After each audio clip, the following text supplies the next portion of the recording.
Hi, everybody. I guess we can get started. I'm Carolyn Phillips Cusson, and I am going to be talking about my MBA research, actually, on leadership characteristics that were associated with the success and sustainability festivals. How many festival people do we actually have in the room right now? Oh, a good number. Recognize a couple, actually. How many people have been associated with festivals in some time in their lifetime, volunteered or something like that? Good. Fair number. Whoops, did I just turn our presentation off? That was good. Good start. Up, am I back on? Aha, blackout for black. Thank you. Good to know.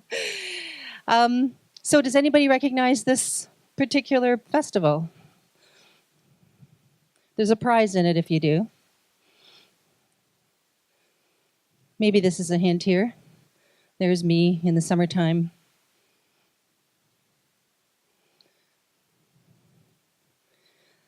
Unfortunately, the movie's not working. It did work last night. But you can see me holding something. That's a clue. Maybe you can guess the country. Nope. Okay, we'll have to get another prizes out at the end of the talk then. This is Scotland. This is the Isle of Tiree. And it's called the Isle of Tiree Music Festival. Tiree Music Festival. So a remote place in northern Scotland up in the Isles. So let me just introduce myself to get started. I'm actually a crossover person that's gone from business into the arts, but I've always been an artist. I've always been a singer-dancer. So I have a little bit of a motley past, like lots of us, I guess. I'm a business management consultant and entrepreneur with a multidisciplinary background. And right now I own Q Consulting, which is a consultancy, management consulting. And I do a lot of work with coaching entrepreneurs, coaching people with organizations, and do a lot of presenting myself. I wasn't, as an investment advisor in the past, I wasn't particularly, my soul wasn't particularly fulfilled, so off the side of my desk I ran a festival, actually, Keltfest Vancouver Island for 12 years. And I'd always been engaged in building community and the arts. I was dubbed an artist in a business suit. And I think that sums it up, just so you know me. I'd like to get to know a few of you today, those of us I didn't bowl with last night. Being regularly called upon to be on boards and governing bodies has given me pause to reflect on a lot of things that are being done in things like festivals. Last 2 points about me: I'm an educator and lifelong learner. I also teach at universities in actually cultural tourism, experiential tourism. So you'll see a lot of that integrated because it's all because of my festival background, interestingly enough, that I wound up in that area. A proud wife and mother, that's not the least of my claims to fame. That's my daughter Caitlin beside me in my graduating photo, on which this whole presentation is today, on my MBA research. So what brings me here? Well, as I mentioned, I decided to do to run a festival, and it turned out to be no small feat. It turned out to be a major cultural tourism event, unbeknownst to me. It had 13 countries come to it over 12 years. It was off the side of our desk, entirely volunteer run, and so be careful what you wish for. But this gives you a little taste of what was involved in an education, workshop style and performance-based festival.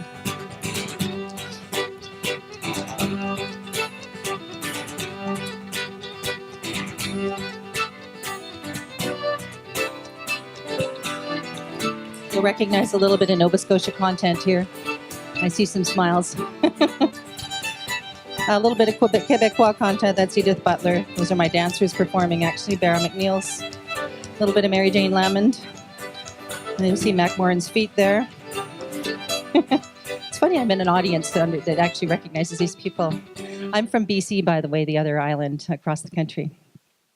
So I give you that background because that unique out-of-the-box project I just did with my MBA research was so much based on that experience, because I lived and breathed the challenges of running an out-of-the-box festival for those 12 years, doing less for more.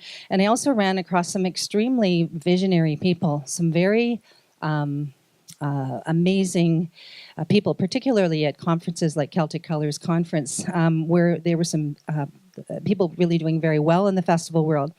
At the same time, it was really hard to ignore, especially when I got to my research, how many failures there were.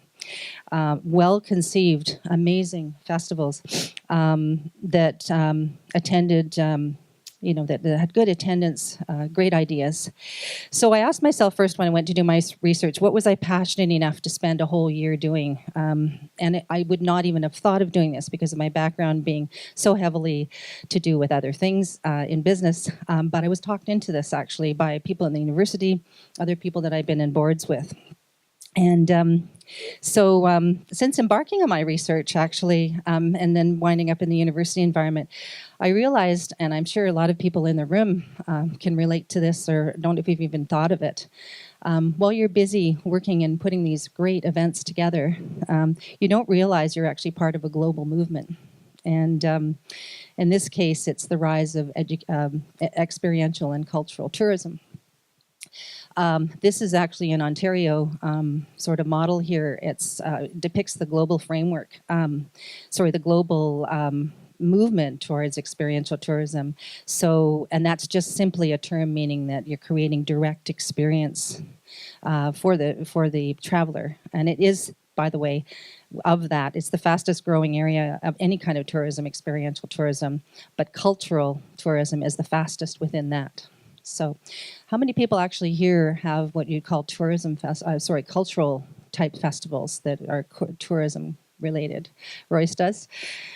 Just curious. Sometimes you don't know you are doing that until somebody points it out to you, and that was my case in academia. So yes, I think just this depicts it all. We're all seeking our monk, and experiential travel is the preferred road to the destiny, and that's actually what's happening out there. So in looking at what the leadership right stuff was, I had to come up with a research question. And I came up with what are the leadership attributes, behaviors, and styles, and AKA the characteristics. So collectively, if I say characteristics, I mean all those ingredients that are associated with success and sustainability of not-for-profit music and cultural festivals. And I'd hope, by the way, that this research would benefit people associated with festivals, but also other people that were in boards, not just necessarily leaders themselves, but include also the governors, any of the stakeholders within festivals. And these days, with so many of them socially entrepreneurial, based into the whole community, that can be a significant number of people. So my approach originally was actually to determine the leadership characteristics in Canadian cultural and music organizations. I also had to look at the failure, what some of the causes were for failure of the events as well, to actually appreciate the other side, the success. So that was my overall approach. I laugh when I see Canadian because, as you'll see in a moment, the research went way out of Canada. I started off smaller, BC and actually the Maritimes, two ends of the country. And off it went further than that. So breaking it down, I needed to come up with how do I go about that. And the way I broke it down was, first of all, what are the leadership styles and attributes in festivals? So I wanted to see what they were that existed. The second point is how and to what extent the leader's contribution and styles of leadership perceived to influence the outcome.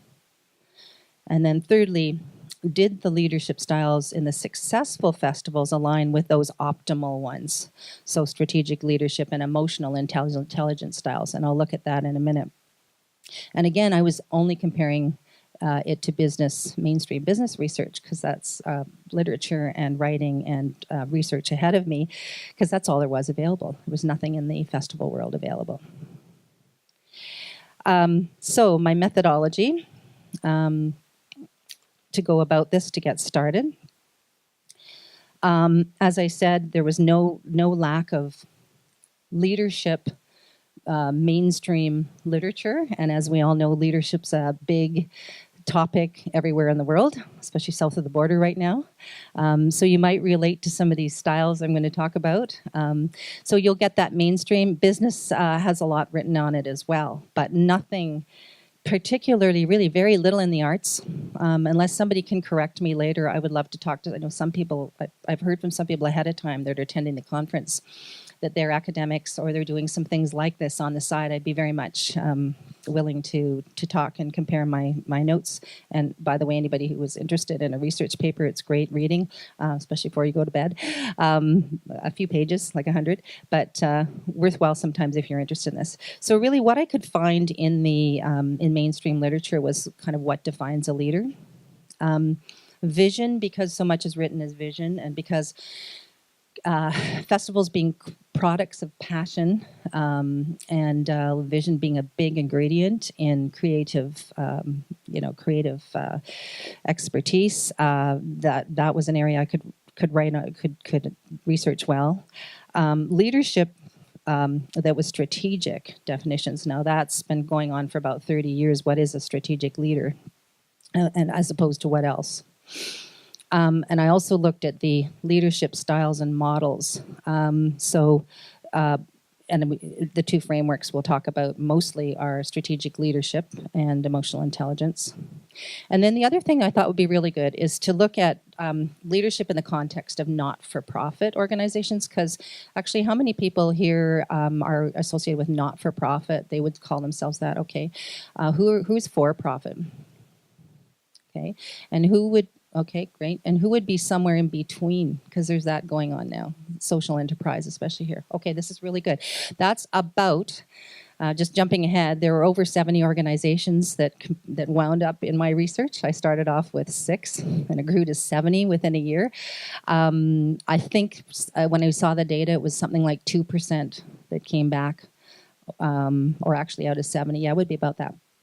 We're what you call for-profit or not non-for-profit. So here are kind of the winners. Once I went through my literature that I wound up deciding upon. The first model that I used is Glenn Rowe's model, and from the University of Western Ontario. He's with the Ivey School of Business. He and I just talked last week. Great model because it's very practical. You could look at the behaviors associated with what he says is success anyway. And he's done some work in nonprofit too lately. And he basically says that, with the great complexity in the world out there, being a leader, when you're running these organizations today, a leader needs to lead with a balanced skill set. Not be so, just one way or the other. A strategic style leader, and we'll get more into that, is able to be a sum total of at least 2 things, 3 things together. And he also, because I liked his model, because he defined a whole set of specific attributes, and it's in the paper and I could share them. I can't go through them. It's pretty long, but very straight list. Not very long, actually. It's pretty good size. So he says that a skill set of functional and visionary capacities, but also those with ethics and values, and that's part of the piece that's huge, makes a real leader. Today's leaders, because of the complexity in the environment, like Daniel Goleman, by the way, there's the strategic leadership styles are 3, and we'll go with that in a minute. And the emotional intelligence styles is the second one. That was Daniel Goleman. Anyone familiar with emotional intelligence and Daniel Goleman's work? Yeah, it's pretty omnipresent in education as well as business and other places too. And he basically said in an era where organizational change is constant, there's more required of a leader than simply just making business plans and ordering up changes. Like that happens in some leadership styles, but it doesn't work for most places. Such as openness and sensitivity. They're used to navigate the hard world out there. Basically, the soft skills are needed, and some people call those the hard skills to be able to get along in organizations. And they also, by the way, say that various studies indicate that EI is responsible for up to 30 to 50% of outcome, of job performance. So it's pretty significant. These, by the way, when I say styles, they're a grouping cluster of behaviors. And because these are behavioral based, they're not best practices based. I have to underline that. That's what's unique too about this research. So who participated? I had 3 primary research activities. There were 3 different methods. The first one was my subject festival group that I started off with. I chose 6 Canadian multi-day festivals and or cultural festivals. Asked them if they participate. 4 were in BC, 2 were in the Maritimes. This actually is anonymous, but because some people, there's a couple in the room, I think, that participate in the research. Sometimes it's not so anonymous, but it's all aggregated all the trends that I saw. I interviewed, by the way, each leader plus 2 to 4 people around them. So when I talk about 360 assessments, that means that I've actually assessed around the leader and the leader and him or herself. And the next group was an international festival directors focus group. That was lots of fun. We had the opportunity to sit around a table for an hour. I invited the first 9 who responded yes, who fit the criteria of multi-day festivals that were in attendance at the Celtic Colours Delegates Festival, so the Buyers and Presenters Conference, if anyone's familiar with that. And so 3 European people wound in, festival leaders wound up, 4 Canadian and 2 US. So that was my second group. And then my third group was actually a survey. It was an online survey that I sent to all the previous participants. So that was the subject festival group, all the Canadians, plus the focus group that was international. And then I made the interesting, mistake, but comment. I just said, just invite it to anybody who fits this criteria. Well, you be careful, because again, I didn't think anyone would be interested in this research necessarily but me. But by the time the data came back, we looked at the IP addresses, and there were distinct addresses from places in Europe all over, Denmark, the Netherlands, the UK, various places. So it was really neat to have that many people respond. And it gave us a fair robustness to this data, which was kind of neat for everybody to chomp down on. Lots to go through. Okay, so now it's your turn to be one of my research subjects for a quick and dirty survey. Does everybody have a phone or a device with them? Is that a silly question to rabbits have ears? If you're able to do this might just give you a little sense of what was done. It is not the 13-page version that my online respondents went through. It was very, very comprehensive, but just gives you an idea. So surveymonkey.com/forward-r, I think you can see that, eh? And my capable colleague Sheila, sitting in the front row here, is going to look at your responses as soon as you send them in. Mm-hmm. Yeah, Sheila makes a good point that the original survey, as I said, was 13 pages long. It wasn't quite as, I would say, transparent as what you're doing right now. This is, as I say, quick and dirty to the extreme. I'm just going to keep going. And most people, when I see heads up, I'll know you're done.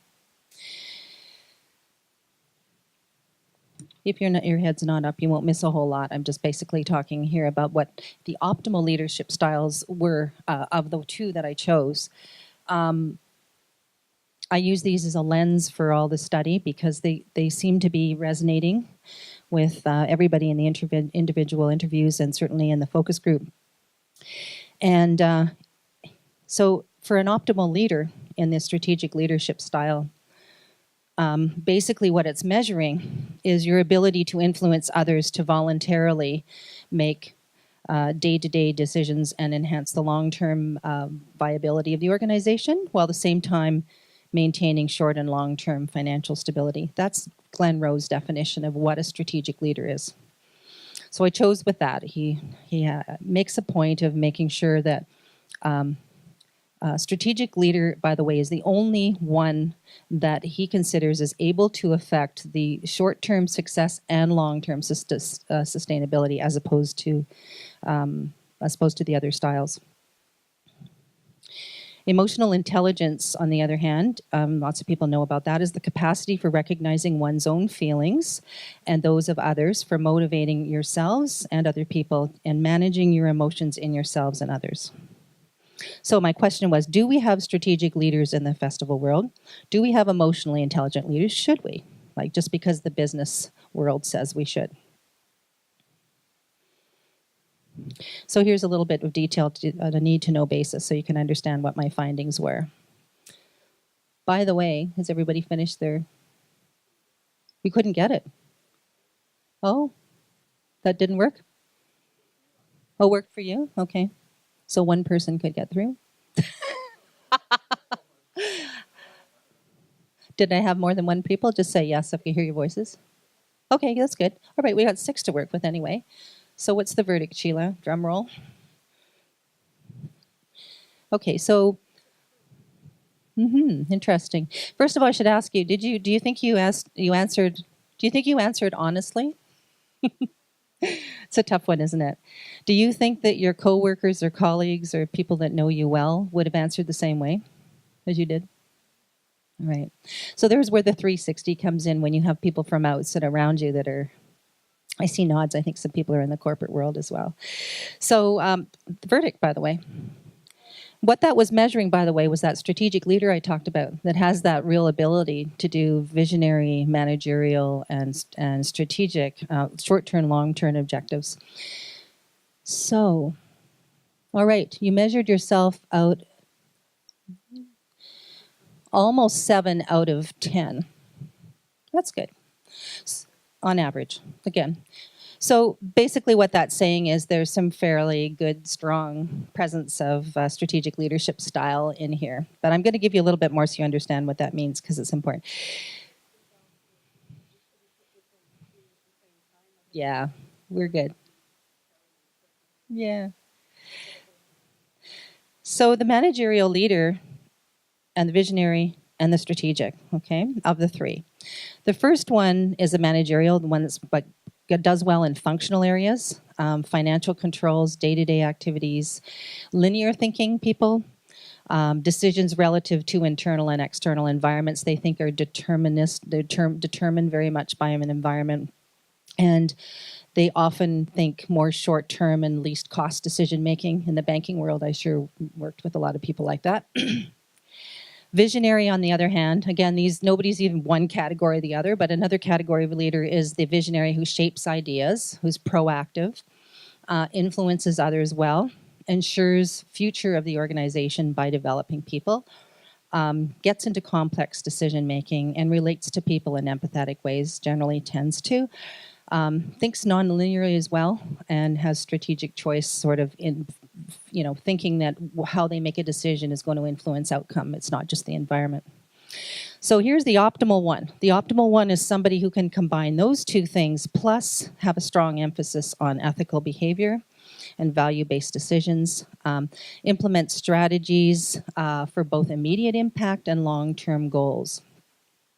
And they tend to think they can do things synergistically back and forth, not just be a manager and a strategist, or a manager and a visionary, one or the other. So he also says, by the way, that this is a rare breed of people. There's only something like 5 to 10% in the world, in his research, that actually are true strategic leaders. I'll show you some people we think were and are good leaders. Here's a tale of 2 visionary leaders. And this is where Rowe cautions that a visionary style leader can be dangerous to the sustainability of an organization. They're future-oriented and values-driven, and they tend to bet the store. So the same thing that makes an organization can also break it. And so does anyone know the story of Steve Jobs and Howard Schultz? The rest of the story, right? We have some very valuable everyday companies that almost lost everything because of those 2 leaders. Because of their over-visionary behavior, they wound up actually having to be taken to task by people around them for the most part. They then went back and they learned the operational side, literally learned it side by side. So kudos to them that they did that, but they wound up actually changing their behavioral style from a visionary to a strategic. And other companies live to see that happen.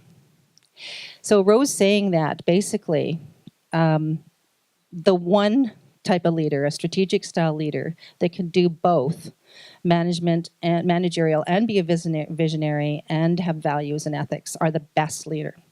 That line that you see there, the strategic right here, that's the best one.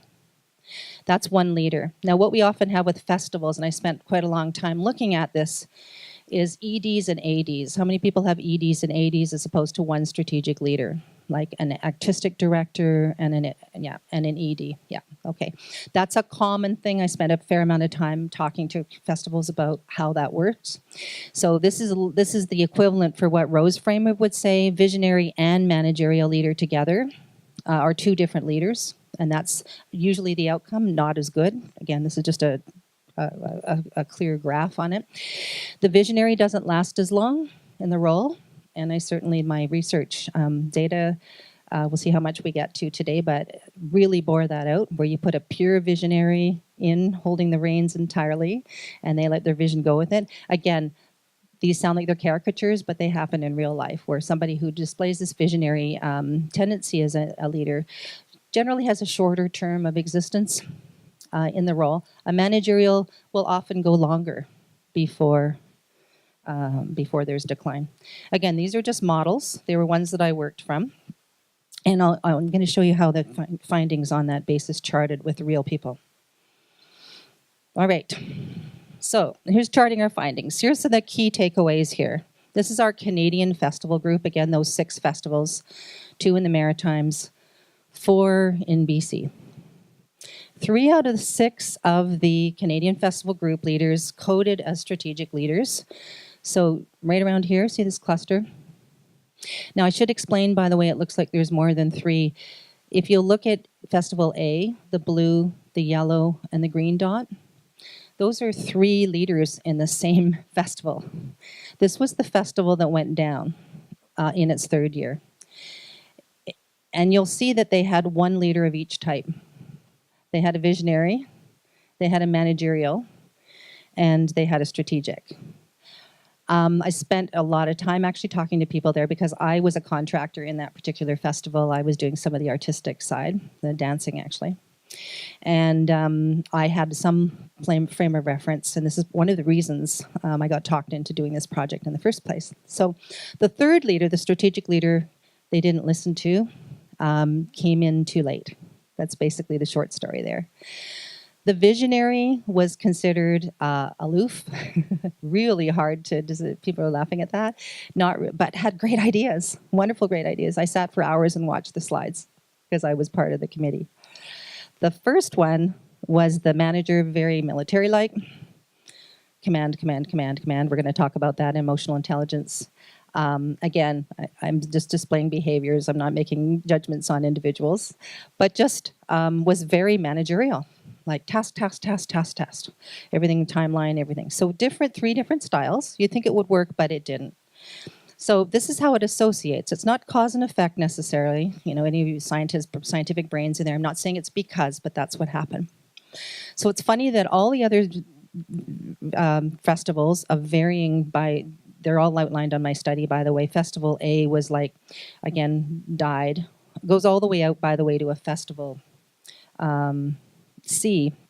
Is actually over 150 years old. Okay, obviously didn't have the same leader continuously. But, you know, so it was a good representative of different types of festivals. Interestingly enough, the E and F, the 2 festivals that I think arguably had the happiest group and the most resilience, we measured their emotional intelligence factor, were actually visionary leaders who switched styles. And they did exactly what Schultz and Jobs did. They listened to their people when they were getting off the track, and they actually changed their behavior. It took a lot of eating of humble pie, and there was actually, some of this was even recorded in papers as to how things went, with almost going into red blood, swimming red ink, you know, in festival outcomes, and then turning things around. So it was measured on very different or similar scales, but those are that comes to the outliers, by the way, down here, the manager, down here again, the emotional intelligence scores relating to these were very low. This one again was tough. These ones were the happy campers. All right, now focus group, when we talked about Rose leadership style and strategic. Again, this was our around the table thing. This really checked out well, actually. These people self-reported. And I've, in the focus group, in the study, I've put them by the country, US, BC, Germany, Canada. Because we were in Canada, Nova Scotia, and one in BC, yes, Germany and Denmark. That was an interesting talk. There were 3 strategic leaders and 4 visionary. We did talk about that role of having to have that managerial presence if you were a visionary, and how important it was to have that strong, trusting relationship that came coming up over and over and over, so that they could actually be like one person, like Rose model, where you're one person, be one strategic leader between 2 people. We also spent a lot of time talking about findings I'd had with the individual interviewees of the Canadian Festival Group, having to do with the vision itself. And vision, they realized, was a double-edged sword. You can let it take away the store, but in the context of festivals, vision is more than one thing. Vision for something that is going to succeed and survive you, presumably because you're here doing what you're doing right now, is one aspect of it, the way you think of it in business. But the other aspect is vision where you're a creative person and you have that artistic acumen that's so important, the stuff, the ethos of festivals. So that was an amazing, amazing talk with that group. They did realize, though, that over-visionary activity can result in the failure of events. And by the way, just to dispense with what happened with the survey when we did the follow-up, the top 3 reasons for festival failure was, first was poor financial controls, second was poor strategic controls, and third was unrealistic vision. So it was in the top 3 out of the several that were given.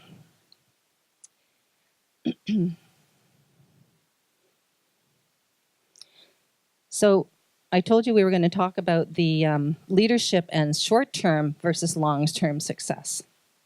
And this is the result of, one of the results, because they were quite extensive, but this is rather telling.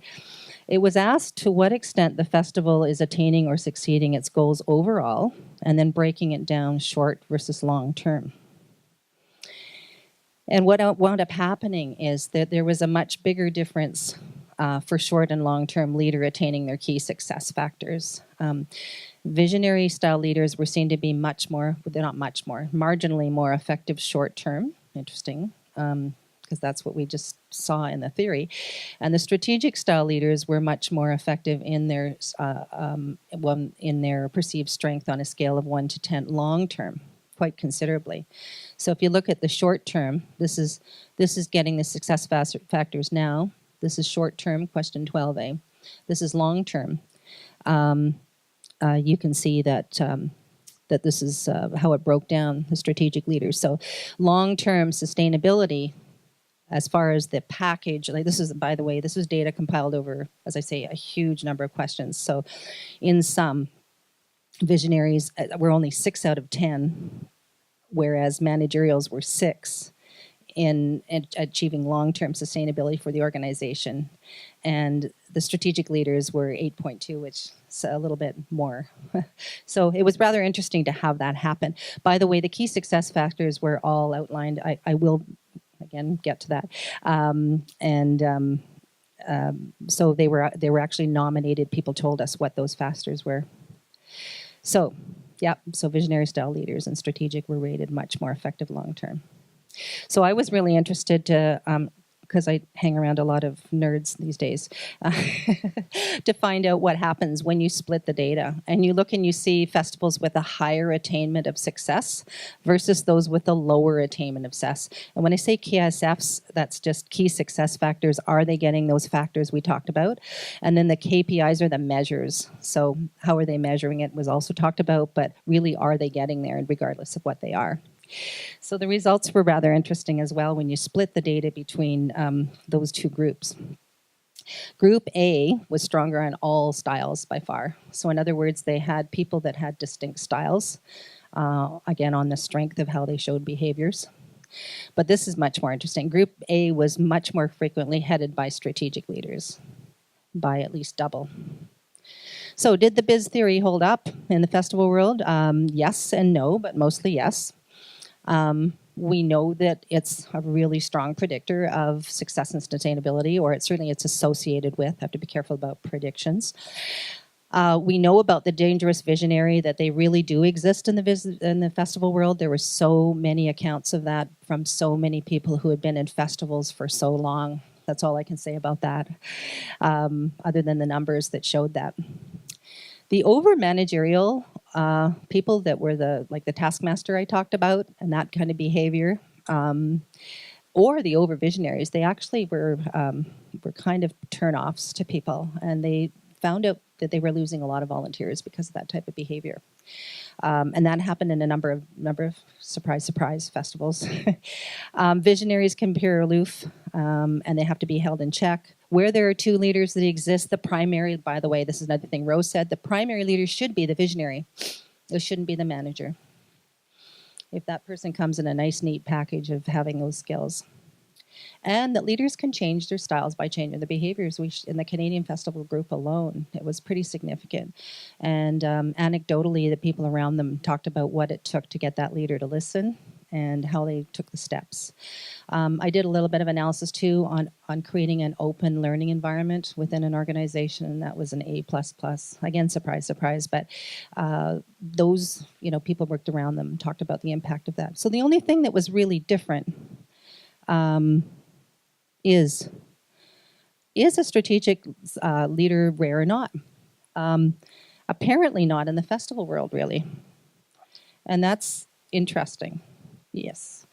So in the festival world, as a result of the data we got all the way through, we saw that it was almost 50% of the people who responded were coded as strategic style leaders. The next one was visionary. So no, visionary was underneath it. That's right, and managerial was less. So why does that happen? Like, what's an explanation? Hard to know. The only thing I can think of is it's self-selected, this group that actually actually participated. They're motivated and they're obviously good leaders and they want to know more. So they're actually exemplifying that behavior. And also, actually, when I looked at the length of time the festivals had been in existence, most of them by far were in existence at least 10 to 15 years. So they weren't new festivals.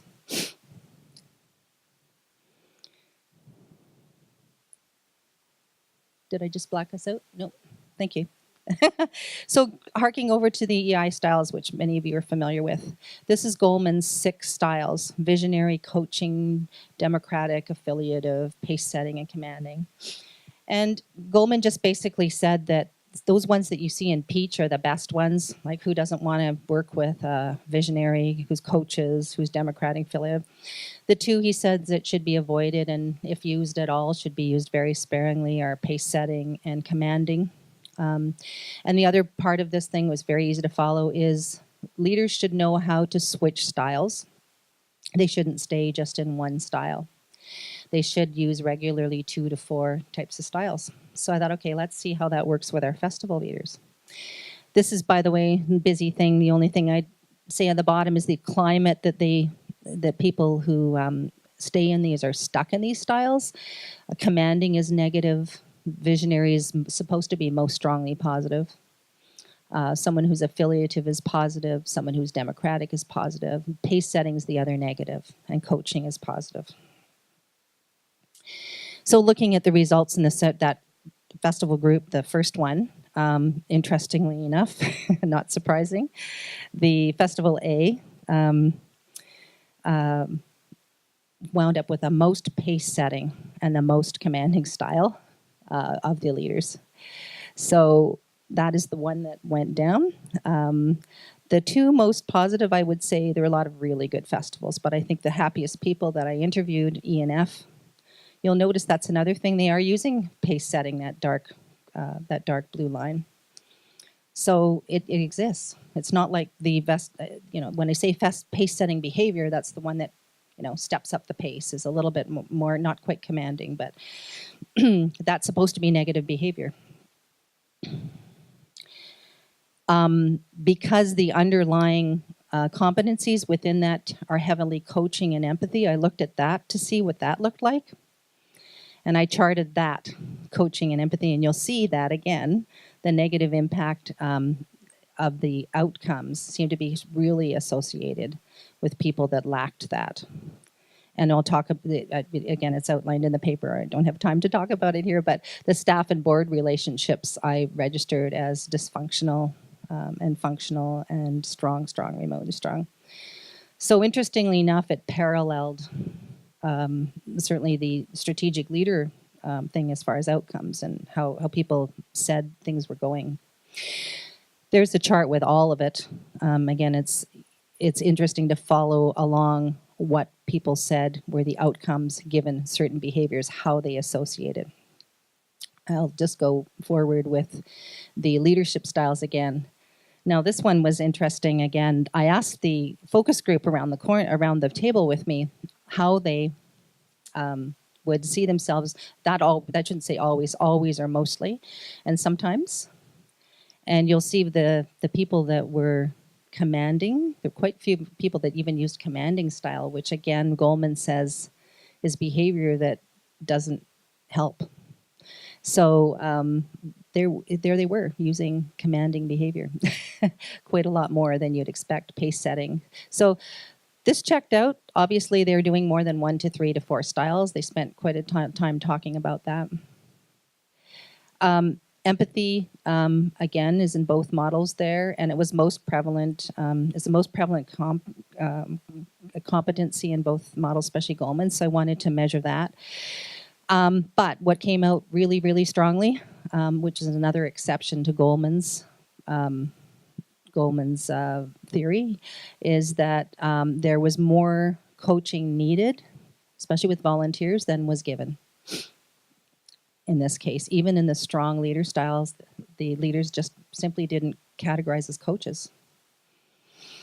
The only place you saw coaching behavior in festivals that in festival leaders in my study were ones that were contemplating succession or in the middle of succeeding. They're in the middle of bringing on a new ED or AD.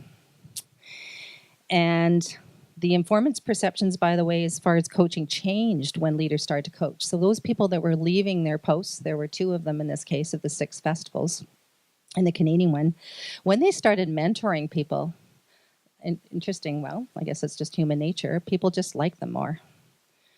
They started to coach more. They started to warm up to people.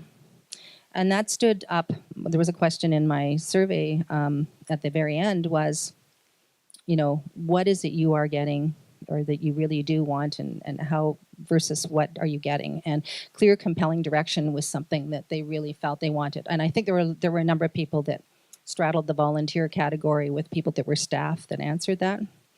So that bore this out, and I don't show the questions here, but the survey respondent leader style that exists versus the one they thought would be effective, those so-called resonance good styles, good touchy-feeling ones, they were pretty good except for coaching. There was a real gap in that. Not enough coaching. And interestingly enough, even though they said what exists out of a strength of 10 is 8.2 is pace setting, 7.1 is commanding. Those are supposed to be negative styles, according to everything they teach us in business school. But guess what? They're happy with that. What they would like down there, 8.2, 8.7, for any of those achievement-oriented styles questions. They thought those were good. So any of you leaders out there, you might want to take away something on that people don't mind that direction. I mean, I know somebody when I lead these things, I feel like I'm being too bossy. It could be a female thing, but I can be bossy, right? So it's just the behaviors. How do people perceive it? So here I did the same thing as I did with strategic leadership. I did it with emotional intelligence, looking at the short-term and long-term success. So I split, again, the festivals, Group A, that were the ones that were succeeding more, It's all relative because they were probably all real winners, but let's say the ones that said that they had the higher attainment of these successes and measures, and the other ones that were lower. And the results were Group A, higher than average strength, over 20% over Group B. So any of those emotional intelligence. Okay. So, and then Group A used on average more styles, actually. That's pretty significant. So in other words, they weren't stuck. And these are people's perceptions they're rating you, right? Sometimes it's a thin edge of the wedge, how much people really see of a leader, but that's their perception. So how did the biz theory hold up for Goleman's? Yes, it did. What was actually right on was EI competencies being key to interpersonal relationships. Excuse me. Which were thought to be important to align vision and keeping volunteers. And also to organizational resilience. As I said, those leaders that change their styles, they really rated highly in EI. And they were, they were actually associated with a long-term, long-term success of the organization. And leaders of the most successful organizations regularly used a number of different styles. Sorry. And leaders can change their styles by changing their behaviors, of course. It goes with it. So commanding and dissonance, those so-called pace-setting and dissonance styles, they say aren't the best. They can happen, and they burn out staff and volunteers. We saw that in Festival A very clearly. And that actually led to their demise. I think people just didn't come back. The disconnects, though. And this is telling again.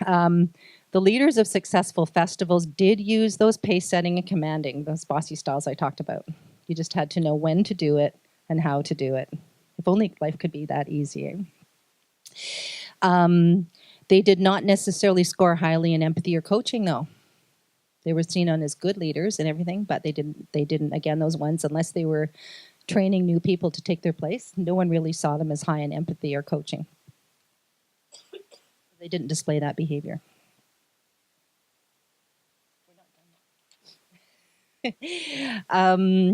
So, where were we here? We did the disconnects already. So, what's the explanations for all this? I spent a bit of time because of the literature and mainstream looking at that and trying to figure out why some things connected and some things didn't connect. Are there special considerations for festivals? And these are some of the lessons that I learned. First of all, there's a unique definition of success, obviously, within festivals, as opposed to mainstream business. And how you measure, of course, has to be calibrated accordingly. So basically, it came down to people over bottom line. So how they were measuring success were positive feedback by their volunteers and staff, positive feedback from their local community, and this is in order of strength of response, positive feedback from their artists. So those three things were the big determinants of success. Now, that's not rocket science to you guys that are in festivals, but people in business think differently often. But the successful businesses don't. They are into understanding how their people operate. So other thing, too, to bear in mind is that coaching and pace setting, even commanding at times, and perhaps the special consideration there is people do crave often more direction than we're able to give them in what I would call crisis mode. Anybody who's operated at a big event where everyone hits the ground running, it really does emulate a crisis situation. So maybe those special styles are certainly warranted. That vision being the double-edged sword is not necessarily a unique thing because there's creativity in a lot of mainstream business as well. But there's a special sort of creativity that may not be trainable. We talked about that in the focus group. What's trainable, what isn't trainable, especially when you're trying to hire people. And also two leaders, Dr. Thayer Scott, who is the president of Cape Breton University, was somebody who wrote a lot about this because she was also president of the Celtic Colours Festival. And she wrote extensively about that tension between an executive director and an artist that can happen, and how important it is to keep that in check and work with that. So the key is close, trusting working relationship is necessary. Okay, so the implications on all of this for hiring, and again in my paper, anyone's happy, I can't go into all these, but just considerations when you're hiring leaders, and as a leader yourself, when you're preparing your skill set. When you're in succession mode, you're essentially looking at a changeover. Are different styles more effective at different times in the festival's life cycle? Because we had people that participated that were there for 20 years, and we had people that were basically newbies. And leaders, of course, will reflect a certain what they are, who they are, and how they behave. And the importance of fostering close relationships like a family, that came out loud and clear in all the festival groups that I did talk to. The most resilient people really were there for each other, come hell or high water. And where do you see that mainstream business? If you're lucky, you do see a little bit of that, but often it's not there. And the skill sets necessary for successful festivals, I think, rival C-suite CEOs. I really do. I have so much more respect and knowledge for festival leaders and what they go through, as opposed to mainstream business. I've been in a number of businesses before, and big and small. So it goes back. Why are we important? Socially, economically, and culturally, and the gap of running these festivals, especially the gap between the different sectors is narrowing now. So I would really encourage everybody here, just to sum up, continue sharing your toys, continue doing what you're doing. We're all here to help each other. And we do know that there's a lot riding on this. In my academic world, when you see people that are actually running these festivals where whole cultures are basically at stake, groups of people that are able to take pride in their cultures and collaborate. This is something that I'm working with right now in teaching Indigenous tourism in Victoria. Is we're liaising the Songhees people with the Mi'kmaq, for instance, and festivals, and those events are really critical to maintaining things. If you get a chance online, I have a YouTube there. They interviewed me at Royal Roads because of this out-of-box MBA research, and I'd be very, very happy to talk to all of you guys who might be interested in learning more. I'd like to learn more from you.